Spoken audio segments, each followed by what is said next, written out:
And welcome to another video. In this video, we will continue pouring out my Sennelier paints for the second row in this palette. The paints that we will be pouring out are shown on screen in the second row, so they are mostly blues, greens, and somewhat olive color, which I would mainly consider greens.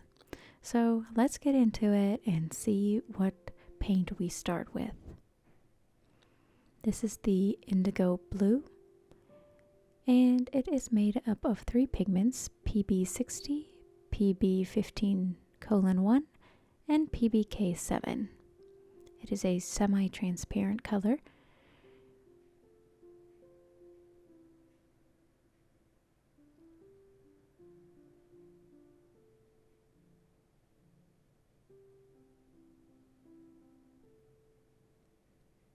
This one was really nice and liquid to pour out, and it released really easily from the paint still inside of the tube, so it didn't make too much of a mess, and it had no pigment binder separation, so that was really nice.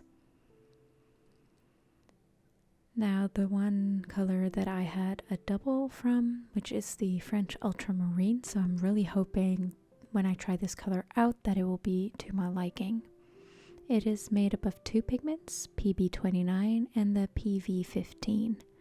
And this is actually a transparent color, so I'm really looking forward to see what this is like on the paper and how heavily this paint granulates, because that is a quality of French ultramarine, that it actually granulates.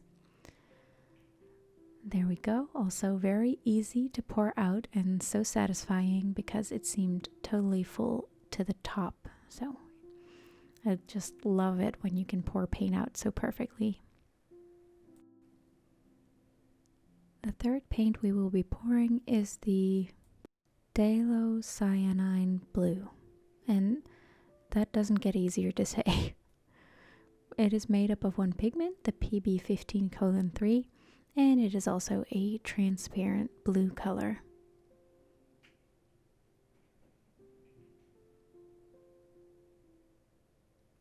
Oh, I keep knocking into my camera stand, so sorry for the wobbles here and there, but I try to get a good close-up for you guys.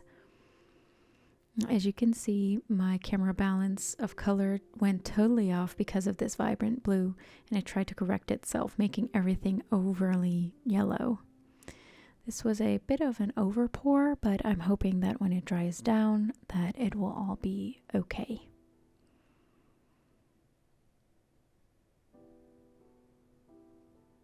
On with the fourth color, it is the Cinerus blue.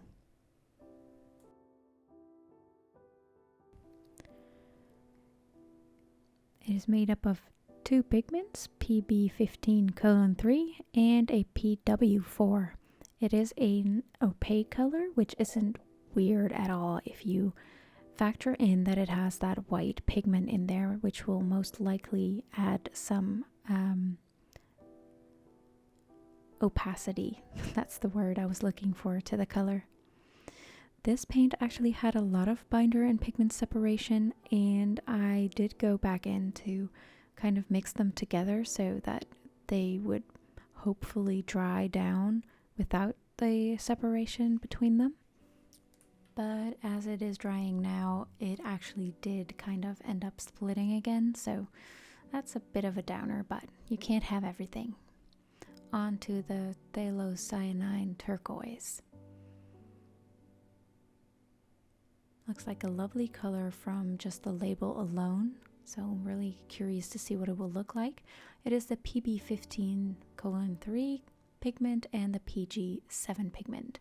It is a transparent color, and it's quite logical that a blue and a green together will make a type of turquoise.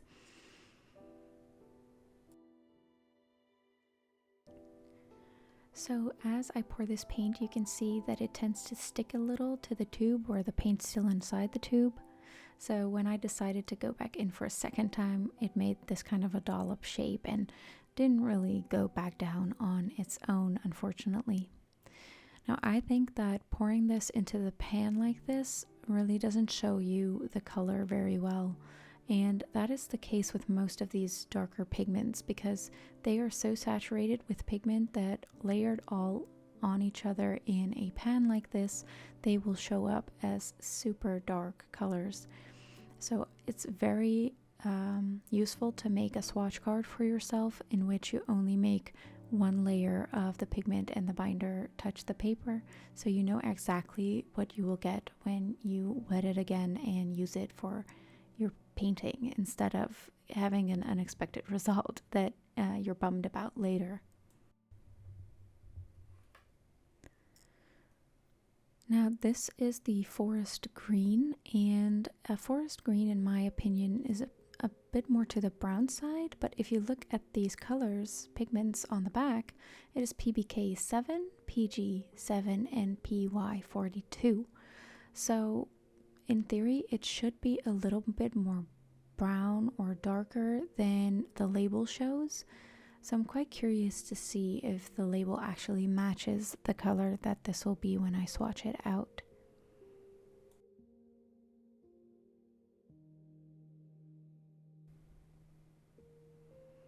So we are over halfway there, and this is the Phthalo green deep color. It also has a bit of a blue in there, I think. And if we look at the pigments, you can see that is actually the case. It is a PB15:3 and a PG7.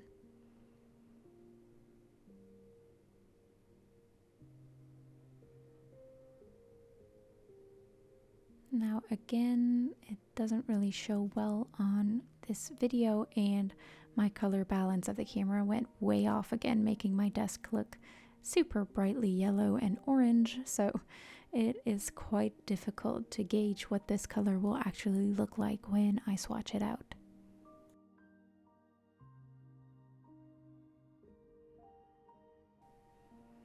Now we are getting to the more true green colors, and we're starting off with the cadmium green light. Pigments are PG7 and PY35, and it is semi-transparent. This is actually a series 4 paint, and what the series indicate is that the lower the series, the cheaper the paint from the brand is. So they will sell identical tubes with the same amount of paint in them, but depending on the pigments that they use in that paint, it is categorized into several different series, and some pigments just happen to be a lot more cheap than other pigments. I compared the label to the paint here because I thought it was such a different color, and it does transfer on screen pretty well. Now I take this needle and try to flatten this out because this paint was less likely to settle down totally, and I actually overfilled this pan, so I was trying to get it to go down a bit so it wouldn't touch the upper side of my paint palette when I put the pan in there. It didn't really work out, but I was hoping that if it dried down that it would lose a lot of moisture and kind of go back down and fill up the pan perfectly. So this color is a hooker's green, which almost all brands have a color by that name. PY83 and PG36 are the pigments that make up this paint.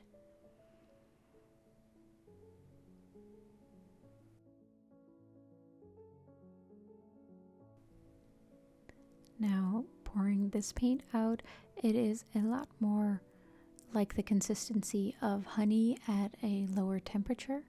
So I really thought this paint showed the honey element in the paint very well.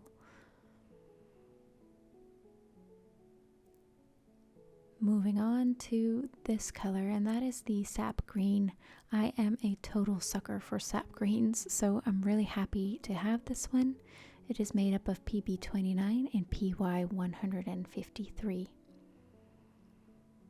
I'm really hoping that this sap green will meet all my requirements. Not that I have like a list or anything, but a good sap green goes such a long way. I can use it for so many things, and you can use it in nature, and it makes quite a nice kind of muted type of color, but it's not what it looks like in the pan, so maybe this is going to be a lot stronger and less like a sap green that I'm imagining. Now up next is a color that is closer to what maybe I mean when I say sap green, because that color coming up is more of an olive type of pigment or paint, I'm sorry, I should say, and it is also called olive green. So I'm really torn between which one I think I'll like the most. This is PY150 and PG36, and it has a PBR23 in there, so that is a brown pigment. That sounds like it will be closer to a color that you can use in forest scenes, so I'm really curious to see how they hold up between each other and which one I'll end up using more. I really love this little gnome hat that just stayed on top of this paint.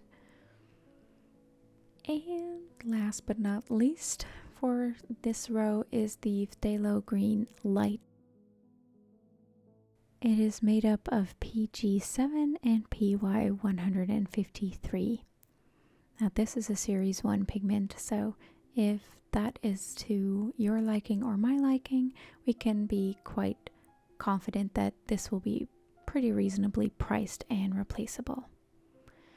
Now when I poured this, I checked again to see that there wasn't a neon type of pigment or element to this paint, because it was so bright when I poured it out.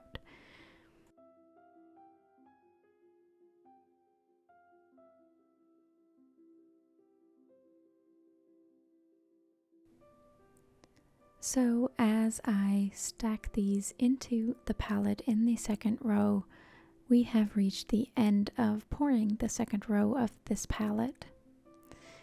I'm sure you've noticed that there are also the Schminke paint and the Holbein paint, which I haven't poured.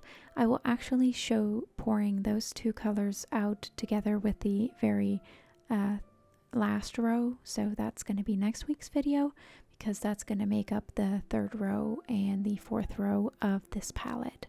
So if you're curious to see that, consider subscribing to my channel and ringing that bell icon so that you get a notification when I post that next week.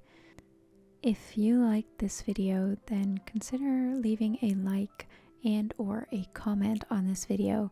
Especially leave a like if you are curious to see what these paints will look like swatched out. I had a great relaxing time pouring out these paints for this palette, and I hope you had just as a wonderful and relaxing time watching this video. Have a lovely week, and I will see you in the next one. Bye.